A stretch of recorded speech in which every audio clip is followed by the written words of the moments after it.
Et la BOAD, pour revenir donc à la question, c'est la Banque ouest-africaine de développement.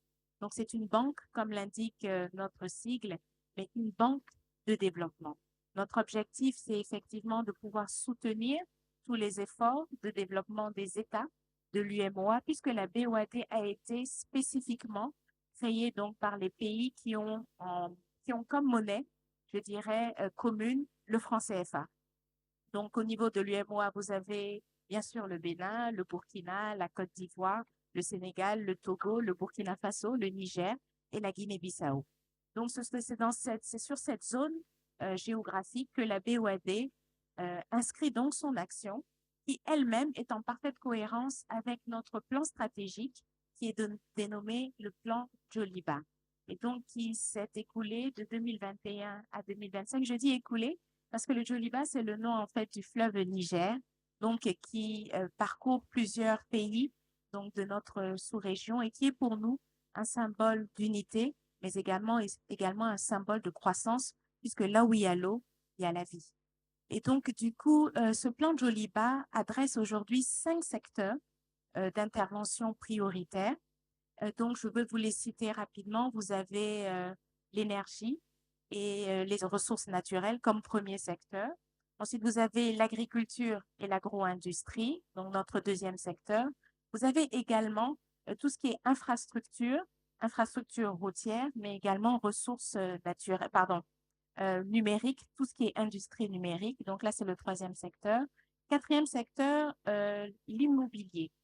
Et enfin, la santé et l'éducation, puisqu'on ne peut pas se développer si on est en bonne santé et si effectivement nous allons à l'école. Donc, ce sont ces grands groupes de secteurs que la BOAD a adressés durant ces 5 dernières années, avec pour objectif de mettre à la disposition aussi bien des États que du secteur privé, parce que nous finançons les deux guichets, mais essentiellement, quand même, il faut le dire, les États.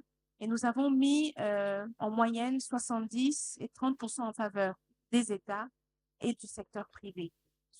Donc, sur ces 5 dernières années, nous avons mis 3 550 milliards de francs CFA à la disposition donc de nos clients, euh, avec pour objectif initial un montant de 3 300 milliards. Donc, c'est vous dire que nous sommes à plus de 14% en fait de réalisation. Et notre objectif, tout simplement, c'est de transformer les vies de nos concitoyens, pardon, concitoyens, puisque comme vous le savez, si vous allez à l'école, que vous êtes instruit, un jour, vous pourrez effectivement bénéficier d'une activité professionnelle qui vous permettra de subvenir à vos besoins. Si vous êtes malade et que vous ne pouvez pas vous soigner, c'est clair qu'il n'y a pas de développement, comme je le disais tout à l'heure. Si vous voulez développer nos économies, il faut avoir des routes, il faut avoir de l'électricité, il faut avoir également des infrastructures. Donc, tout cela pour vous dire que la BOAD travaille aux côtés des États, donc, pour les soutenir dans leurs efforts de développement. Donc, voilà globalement ce que nous faisons aujourd'hui. Et nous sommes très heureux, comme je le disais encore, de pouvoir effectivement participer à cet événement. Vous l'avez bien entendu remarquer, hein, les ICC ne sont pas indiqués dans les secteurs prioritaires d'intervention de la BOAD que j'ai indiqué tout à l'heure. Mais néanmoins, ces 5 secteurs ne sont pas exclusifs, hein, Nambi. Nous avons la possibilité effectivement d'accompagner les ICC, puisque comme vous le savez, depuis plusieurs années, hein, ce secteur-là est en forte croissance, non seulement au niveau mondial, mais davantage dans notre zone africaine. Et des quelques statistiques que nous avons, aujourd'hui, le secteur culturel contribue à environ 3% du PIB en Afrique. Mais ça, c'est globalement en Afrique. Et comme je vous le disais, nous, au niveau de la BOAD, nous intervenons spécifiquement au niveau de la zone ouest africaine et malheureusement, ces données Nambi ne sont pas disponibles.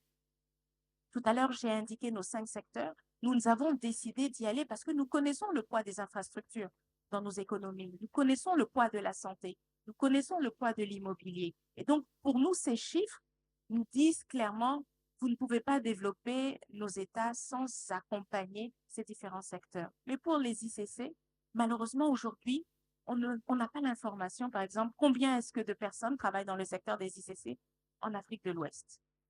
Combien d'entreprises aujourd'hui sont réglementairement installés et nous permettent de dire, voilà, le secteur de l'ICC a apporté, je ne sais pas, 40 milliards de francs CFA en termes de chiffre d'affaires. Ou encore avoir une idée de, oui, ces entreprises qui ont été créées ont permis peut-être de participer à payer les impôts au niveau donc de nos États et donc contribuent à hauteur de temps, de pourcentage dans le PIB. Toutes ces informations-là, malheureusement, aujourd'hui, ne sont pas disponibles.